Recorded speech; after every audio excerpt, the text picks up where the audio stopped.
Have you ever looked at a picture and felt like you were seeing the future, even though no one was saying a word? That's exactly what's happening right now with the British royal family. There's a new face showing up next to Prince William, and it's causing a lot of quiet whispering among people who pay close attention to these things. It's not his brother, and it's not one of the old, familiar advisors. It's a young man named James Alexander, and his presence at a recent Easter Sunday service has everyone asking the same question. Is the palace already quietly building the team that will stand beside the future king? This isn't just gossip. It's about how one of the oldest institutions in the world is solving a very modern problem. So, James Alexander is 21 years old.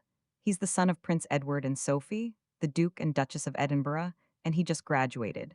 He showed up at St. George's Chapel for Easter service looking like he'd been doing it forever, which, to be honest, he pretty much has. But this time, something felt different. There's a photograph going around that really makes you think. It shows Prince William at a public event, looking focused and serious like he always does, and standing right next to him is James. He's not just in the background. He's right there, positioned like he belongs. This has royal watchers wondering if the decision about who will support William in the future has already been made. Here's the thing that nobody in the big newspapers wants to say out loud.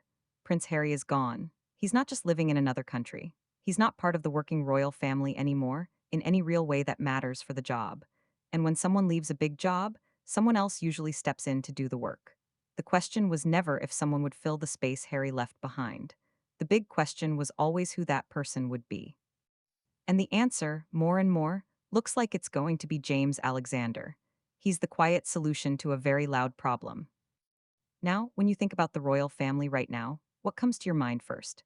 Do you think about the future and the next generation getting ready for their big roles? Or do you think about all the drama and the never ending stories coming from the Sussexes in California? Because those two stories are totally different. One is happening quietly around William, and the other is happening very loudly in Montecito. They are complete opposites, and it's getting harder to ignore how different they are. One is about steady preparation, and the other is about constant headlines. Let's go back to the beginning because the background is really important. When Harry stepped back from his royal job in 2020, the palace put out a very careful statement. The words were polite, but what they really meant was a huge blow. In that one announcement, the working monarchy lost one of its two main princes. Harry was supposed to be the one who shared the heavy work of public life with William for many years. He was the backup. In the years since, something surprising has happened. It didn't happen right away or with a lot of noise, but it happened slowly and carefully. The British system is good at fixing things without admitting they were broken in the first place. A big change has taken place. Harry was supposed to be the buffer, the spare prince. He was supposed to take the less important jobs, go to the smaller countries, and represent the crown at events William couldn't make. He was also the one who could make people laugh and relax, a lighter presence next to William's more serious style. He could charm a crowd with a joke while his brother carried the weight of being the future king. When that disappeared, the gap was real. It wasn't just symbolic, it was a real operational problem. King Charles has had his own health problems to deal with. The Wales family has had to be careful about their public appearances because of everything they've been through.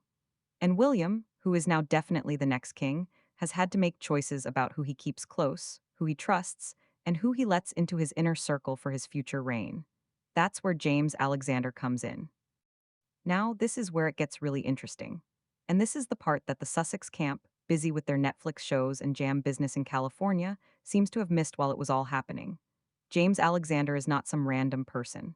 He didn't just accidentally end up close to the future King of England. His background, his personality, and his position have all been carefully shaped. He's the son of Prince Edward, the youngest brother of King Charles, and Sophie, the Duchess of Edinburgh. These are two people who have spent decades building a reputation for quiet, drama-free service. That's the world James grew up in. No drama, no big interviews, just being discreet. He comes from a family with strong military ties, a world William knows and respects a lot. He acts with a calm reserve that the royal family values above almost everything else. You simply cannot buy that kind of quietness in today's world of social media, and the Wales family has been hurt badly enough times to know how rare it really is. Most importantly, James has been quietly showing up at events, private gatherings, and important moments for a while now. He does it in a way that builds familiarity without asking for attention. This is the old way of being close to royalty, not the Meghan way. The one that came with a publicist, a brand plan, and a team of American PR people. The James Alexander way looks a lot like how trusted friends and helpers have always risen in the British system. Slowly, silently, by proving themselves in private before ever being seen in public. And now he's being seen in public. The question you should be asking yourself is this: why now? Why is this happening at this exact time in this particular way? The timing is not an accident. Nothing on the royal calendar ever is. To understand why James matters, you first have to understand the position William is in. It's a very complicated position. He is preparing to be king while also doing his current job. Charles, for all his strength, is not a young man, and his health scares over the past year have made William get ready for what comes next. He is also a father of 3 kids who will one day have to carry this heavy responsibility themselves. He is a husband to a woman who has had her own serious health problems and who has come out of them with a new focus that has changed what the Wales family thinks is most important. And he is doing all of this without his brother. Now, I want to be clear about something. There's a tendency to make the Harry situation more dramatic than it needs to be. The relationship between William and Harry didn't just fall apart because of Meghan Markle. It fell apart because of choices. Choices made on both sides. Choices that added up over many years. Choices that became public in ways that made it almost impossible to fix things quietly. But here's what matters for the institution. Whatever the cause, the result is that William is going through the hardest part of his preparation for being king without the person who was supposed to share it with him. That is a real gap, and real gaps need real solutions. James Alexander represents one of those solutions. He is not a replacement for Harry in an emotional or family way. Let's be very clear about that. But he is a replacement in the working, public facing way that the monarchy needs to function. Does that difference matter to you? It should, because mixing up the personal with the institutional is exactly the mistake that has made the Sussex situation so confusing to watch. Harry didn't just leave a family, he left a job. And a job, unlike a family, can be filled. While James has been quietly moving into William's world, something else has been happening on the other side of the ocean that makes this story even clearer. You might have seen the clip, you probably did. Saturday Night Live, May 2nd, 2026. Colin Jost at the Weekend Update desk told a joke that hit like a bomb. The joke called Meghan Markle a hostage situation. The audience didn't groan. They didn't shift in their seats, they howled with laughter. Now, I'm not going to talk about the SNL jokes themselves too much. There have been a lot of them, and to be honest, the comedy speaks for itself. What matters here is not the joke. What matters is what that reaction tells us about where the Sussex brand stands in the American mind right now. Because here's the thing that should really worry anyone watching the Sussex story with clear eyes. SNL is not some little known show. It's not a tabloid. It's the most watched late night comedy show in America. It has a writing team full of some of the most culturally aware people in entertainment. Their jokes are checked by lawyers, approved by NBC bosses, and shown on national TV. And they have been making jokes about the Sussex brand falling apart since 2018. Joke by joke, year by year, the audience reaction has gotten bigger. The 2018 joke called Harry an unemployed guy living with his grandma on his wedding night. The 2023 rap sketch said, "Chains say not today, Satan," and that became a famous line among royal watchers overnight. The 2025 trade deal joke suggested Britain was using American tariffs as an excuse to not take the Sussexes back. And now 2026, the hostage joke. Same desk, same writers, bigger laughs. What does this have to do with James Alexander? Everything. Because while Meghan and Harry have been managing their Montecito brand, while they have been trying to make Netflix shows and podcasts and jam and polo things work, the institutional hole they left behind has been quietly, efficiently, and almost invisibly filled. Not with drama, not with press releases, not with a documentary series, but with a young man who knows how to stand in the right place at the right time and not make it about himself. Now, here's something most people who only casually follow the royal family don't really get. Being close to a future king is not just a fancy social thing. It's an institutional job. The people who stand next to kings, who travel with them, who advise them, who are trusted enough to be there in both formal and informal settings. These people shape history in ways that rarely make it into the history books. They are the ones who quietly say before a big speech, "I think this line might not work." They are the ones who handle the human side of an institution that cannot afford human mistakes. They are the ones who manage the mood of a royal household through times of pressure and change. Harry was supposed to be one of those people for William. Not because they were brothers. The monarchy is full of brothers who have hated each other. But because Harry had been trained for the role and had shown in his military service and his early royal work that he had the right personality and the ability. And then he walked away. James Alexander's rise, if that's what we are seeing, is not the palace playing favorites. It's the palace doing what it has always done, finding the right person for the right role and moving them quietly into place. There's no big announcement because there doesn't need to be. The announcement, when it comes, will be in the pictures themselves. The way he is placed at events, the body language caught by the press photographers, the slow, normal way people get used to a new setup around the future king. And it's already happening.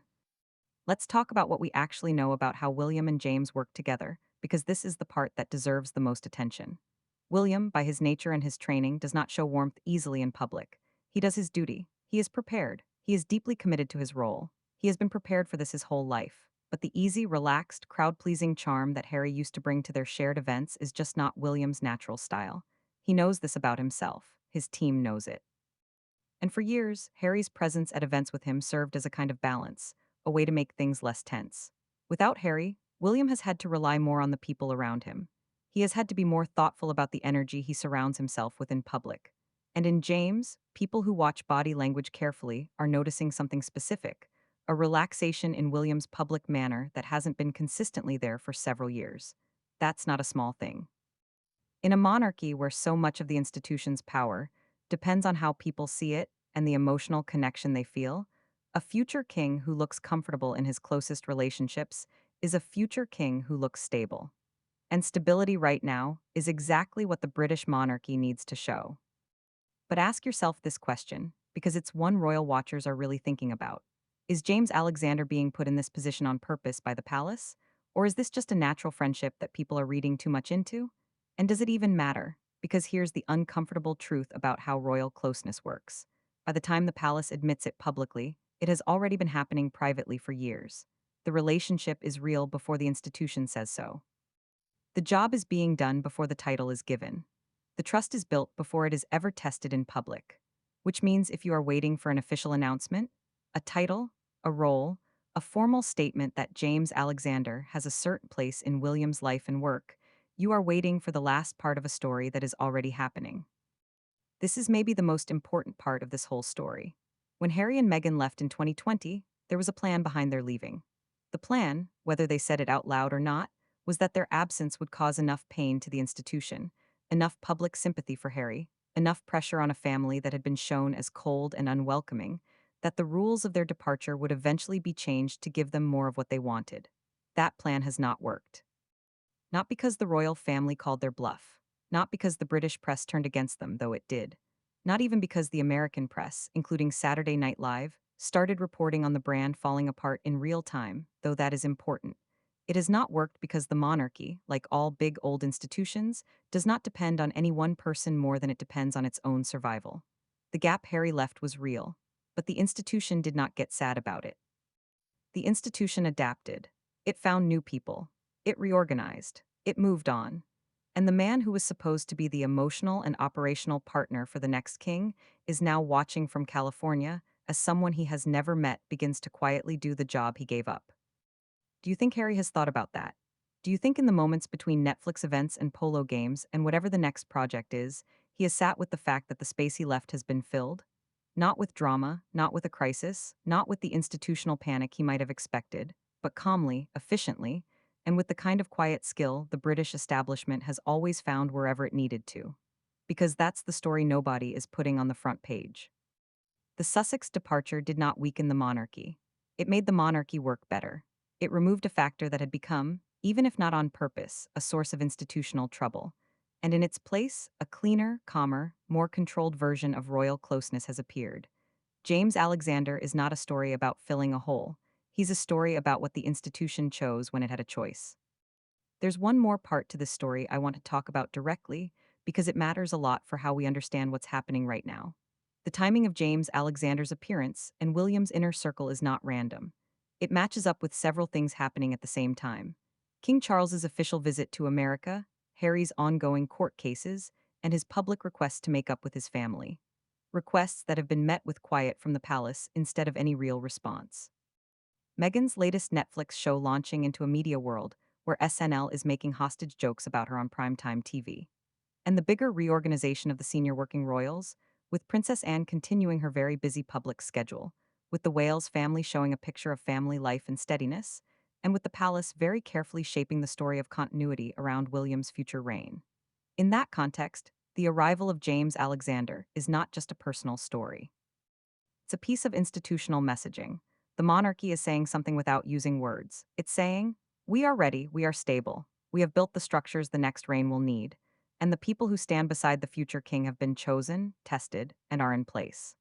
That message is for the institution itself, for the people who work in it, for the politicians and officials and foreign governments who need to know the change will go smoothly. But it's also for the public, for the media, and whether this was the plan or not, for the man living in California who walked away from this role and left this space open. Now, I want to spend a moment on something that comes up all the time in this conversation, because it's important and it needs a direct answer. Is there any way Harry could return to a formal royal job, to a regular working relationship with William, to anything like the position he left? The honest answer, based on everything we can see from the outside, is that it's becoming harder and harder with each passing month. Not because the emotional hurts can't be fixed, not even because the institutional damage can't be repaired, but because the institution has moved on in a very specific direction. And the direction it has moved makes a formal return much more complicated. When there was a gap, a return was possible in a practical sense. There was a role, a job, a structural need Harry could have met. With James now doing that job, even a possible return would mean dealing with a new situation that didn't exist 2 years ago. The institution does not keep jobs open forever, it fills them. And it has filled this one. And that, more than any court case, more than any interview, more than any documentary or book or podcast, is what truly changes Harry's situation. The door is not necessarily locked, but the room behind it is no longer empty. And this is the part I don't think has been looked at honestly enough anywhere in this conversation. What Harry and Meghan walked away from was not just a bunch of titles and ceremonial duties. It was closeness. It was influence. It was the special and irreplaceable kind of access that only comes from being inside the institution rather than talking about it from the outside. That difference matters a lot because there is one version of royal importance that works from the inside. Quiet, built into the structure, lasting for generations. And there is another version that works from the outside. Loud, depending on money, at the mercy of media trends and public attention. Harry chose the second version. And for a while, a real while, maybe 2020 through 2023, it worked. The Oprah interview got a huge global audience. The book sold millions. The Netflix documentary got huge numbers that studios spend decades trying to get. But here's what that time period hid. Commercial importance built on being close to the royals has a time limit. Once the closeness is gone, once the titles are no longer new, once all the palace stories have been told and all the family complaints have been shared, what is left? What is the product without the royal part that made it special in the first place? That's the question Montecito is dealing with, and there's no easy answer. The Sussex brand bet everything on the idea that Harry and Meghan as a team were bigger than the institution they left. That their story, their values, their public image could survive on its own without the royal connection that created it. What we are watching in real time with the brand falling apart, and the SNL jokes, and the decreasing money is the public giving its answer to that bet. And at the same time, not by accident, we are watching a young man in Windsor quietly, patiently, without a single press release or a single Netflix pitch, do the thing Harry once did just by showing up. Stand beside the future King of England and make it look easy. That contrast is not just an opinion. It's not just commentary, it's just what's happening. And the longer it continues, the more clearly it shows the full cost of the choice made in 2020. You can leave the institution. You cannot take the institution with you. So where does this leave us? What is the real meaning of the James Alexander story? Without the emotion and the Sussex drama, and the SNL jokes and all the noise? It means the British monarchy is doing what the British monarchy has always done in times of change and trouble. It is adapting. It is finding the right people for the right jobs. It is moving those people quietly into place without making a big announcement, without asking for permission, without waiting for the public story to catch up. And it is building around the future King William a support system that matches his personality, his values, his institutional priorities, and his vision for what the monarchy should look like in the decades ahead. James Alexander is part of that system. How big a part, how official, how permanent, how public that role will become, we don't know yet. The palace will tell us when it's ready to tell us, which means when it's no longer really a question. What we know right now is that the pictures exist. The appearances are happening. The body language tells a story. And the space Harry left behind, the space that was supposed to be his for a lifetime, has been filled by someone who arrived without drama, without a Netflix deal, and without a publicist. Just a young man standing in the right place at the right time beside the future King of England. While the jokes play on Saturday night, while the cameras roll in California, while the institution moves forward as it always has, in silence.